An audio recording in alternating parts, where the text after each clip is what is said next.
All right, here's Matthew Scianitti spending his Canada Day in Arlington, Texas. Matthew, you're down there now for Canada's quarterfinal on Friday against Venezuela. What's Canada's week going to look like as they prepare for the biggest game this men's program has had in many years?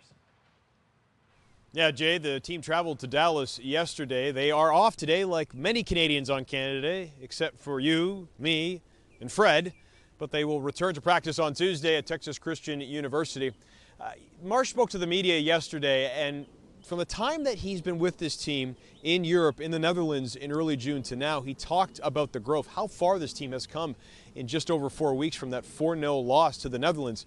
But he keeps talking about the little details that they want to work on. Marsch, again, is so detail-oriented, always talking about the demands he's putting on this team. However, when he spoke to the media, he did say he has a sense there could be a long run in this team in this tournament.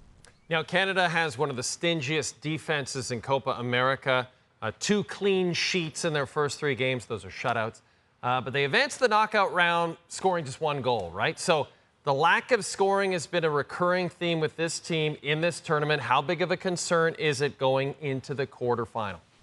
A reoccurring theme and a reoccurring question from me to Jonathan David and Kyle Larin. And on Saturday, after they tied Chile and advanced to the knockout round, I asked Jonathan David in the flash zone about the lack of goal scoring, the fact he'll need to score goals. His team will need to score goals potentially in the knockout round. And David just kind of shook his head at me and chuckled. It's not a question that he likes answering. If you saw his goal celebration against Peru.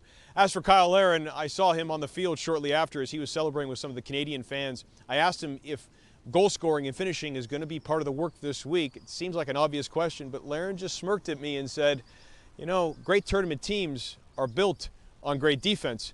And Jesse Marsch has this recurring refrain, that the goals are going to come. Well, they better, because Venezuela is scoring. They scored 6 in the group stage. So Canada, knowing what's on the line, you might want to look in their lineup to see where that offense could come from. And there's been so many standouts in so many other ways, especially on defense, as you mentioned, Maxime Crépeau, Alistair Johnston, Moise Babito, Derek Cornelius.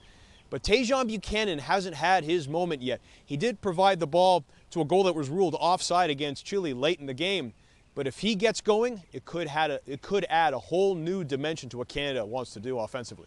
It'll all take place at Jerry World Friday night. Matthew, thanks for this.